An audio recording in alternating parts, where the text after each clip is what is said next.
ओम नमः शिवाय। महाशिवरात्रि पूजा विधि की संपूर्ण जानकारी। महाशिवरात्रि भगवान शिव की सबसे पावन रात्रि मानी जाती है। इस दिन की गई पूजा जीवन के कष्टों को दूर करती है और मन को शांति देती है।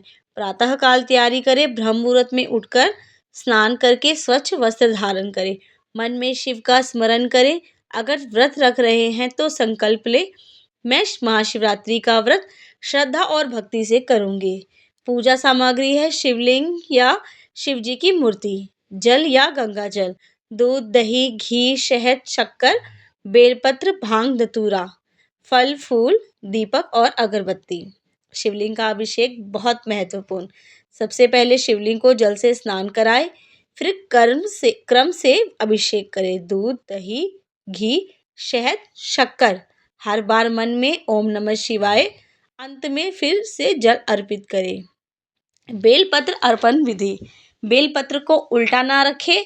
तीन पत्तों वाला बेलपत्र विशेष फलदायी माना जाता है। बेलपत्र अर्पित करते समय कहे, ओम नमः शिवाय। हे भोलेनाथ, यह बेलपत्र श्रद्धा से स्वीकार करें।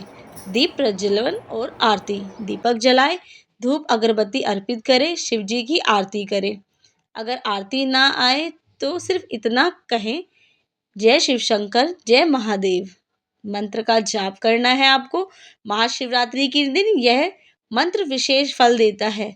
ओम नमः शिवाय जितना हो सके संभव 108 बार श्रद्धा से जाप करें। रात्रि जागरण यदि संभव हो तो। महाशिवरात्रि की रात्रि जागरण और साधना की रात्रि है। शिव कथा सुने, भजन करे, मंत्र जप करे।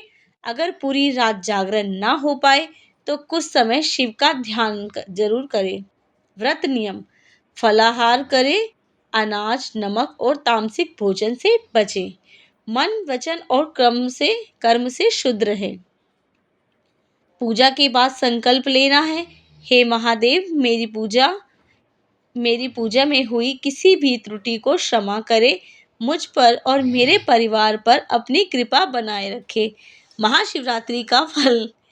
इस विधि से पूजा करने से पापों का नाश होता है, मन को शांति मिलती है, वैवाहिक जीवन में सुख आता है और मोक्ष का मार्ग प्राप्त होता है।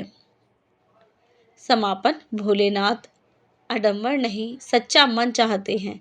एक लोटा जल और सच्ची भक्ति उन्हें प्रसन्न कर देती है। ओम नमः शिवाय। हर हर महादेव।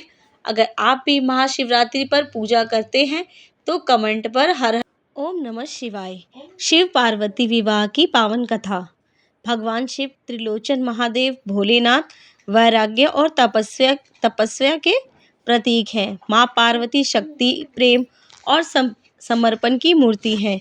इन दोनों का विवाह केवल एक विवाह नहीं बल्कि पुरुष और प्रकृति, चेतना और शक्ति के मिलन का प्रतीक है। सती का त्याग और शिव का वैराग्य। माँ पार्वती अपने पूर्व जन्म में सती थी। जब राजा दक्ष ने भगवान शिव का अपमान किया तो सती से यह सहन न कर सकी और योग अग्नि में अपने प्राण त्याग दिए। सती के वियोग में भगवान शिव घोर वैराग्य में चले गए और तपस्या में लीन हो गए। पार्वती का जन्म हुआ।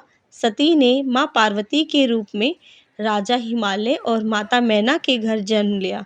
बालक्य काल से ही माँ पार्वती का मन भगवान शिव की भक्ति में रमता था।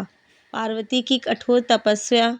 माँ पार्वती ने भगवान शिव को पाने के लिए अत्यंत कठिन तप किया।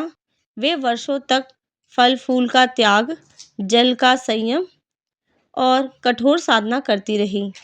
उनकी तपस्या इतनी कठिन थी कि देवता भी आश्चर्यचकित हो गए। शिव की परीक्षा। भगवान शिव ने पार्वती की भक्ति की परीक्षा लेने के लिए एक साधु का रूप धारण किया। साधु ने शिव की निंदा की पर माँ पार्वती अडिग रही। उन्होंने कहा, मेरे आराध्य शिव है और शिव ही मेरे लिए सर्वश्रेष्ठ हैं। शिव उनकी भक्ति से प्रसन्न हो गए। विवाह की स्वीकृति। भगवान शिव ने माँ पार्वती को अपनी अर्धांगिनी रूप में स्वीकार किया।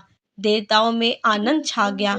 शिव पार्वती विवाह। शिव का बारात अद्भुत थी। भूत, प्रेत, गण और देवता सभी उस बारात में थे। माँ पार्वती दुल्हन बनी और महादेव वर बने। यह विवाह सादगी, तपस्या और प्रेम का अद्भुत संगम था। विवाह का आध्यात्मिक अर्थ। शिव पार्वती विवाह हमें यह सिखाता है